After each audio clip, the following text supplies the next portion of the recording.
Assalamualaikum warahmatullahi wabarakatuh. Perkenalkan, nama saya Muhammad Barhan dari kelas 12 MIPA 2. Saya ingin memenuhi penugasan sejarah Indonesia. Jawaban yang pertama, masa pemerintahan B.J. Habibie. Berikut inilah upaya-upaya bidang politik yang dilakukan oleh pemerintahan Habibie. Mengganti 5 paket undang-undang dan 3 diantaranya diubah agar lebih menyalurkan aspirasi, melakukan pencabutan wilayah Timur-Timur, memberikan abolisi hak kepala negara untuk menghapuskan hak tuntutan pidana kepada 18 tahanan dan narapidana politik orang-orang yang pernah mengkritik presiden, pengurangan jumlah anggota ABRI di MPR dari 75 orang menjadi 38 orang. Polri memisahkan diri dari ABRI menjadi Kepolisian RI. Istilah ABRI berubah menjadi TNI. Selain upaya dalam bidang politik, ada juga upaya yang dilakukan dalam bidang ekonomi. Di antaranya, merekapitulasi perbankan dan menurunkan inflasi, merekonstruksi perekonomian nasional, melikuidasi bank-bank bermasalah, membentuk Badan Penyihatan Perbankan Nasional, menaikkan nilai tukar rupiah terhadap dolar AS hingga di bawah Rp 10.000, mengesahkan Undang-Undang Nomor 5 Tahun 1999 tentang larangan praktik monopoli atau persaingan tidak sehat, mengesahkan Undang-Undang Nomor 8 Tahun 1999 tentang perlindungan konsumen.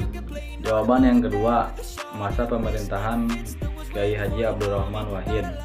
Setelah menjabat pemerintahan, Presiden Gus Dur mengeluarkan beberapa kebijakan politik. Beberapa di antaranya adalah Departemen Penerangan dibubarkan, dianggap mengganggu kebebasan pers. Departemen Sosial dibubarkan, dianggap sebagai sarang korupsi.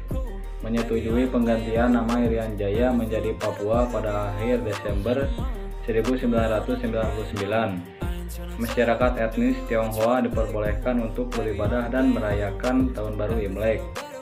Diumumkannya nama-nama Menteri Kabinet Persatuan Nasional yang terlibat KKN, pencabutan peraturan yang mengenai larangan terhadap PKI dan penyebaran Marxisme dan Leninisme, membekukan MPR dan DPR. Pada masa pemerintahan Gus Dur, kondisi perekonomian Indonesia mulai membaik dibandingkan era sebelumnya. Misalnya, laju pertumbuhan PDB, nilai pasar semua barang dan jasa yang diproduksi negara mulai positif. Laju pertumbuhan ekonomi yang hampir mencapai 5% membuat Indonesia menuju pemulihan perekonomiannya. Tapi sekuat ternyata banyak loh pihak yang tidak senang dengan beberapa kebijakan yang dikeluarkan oleh Gus Dur.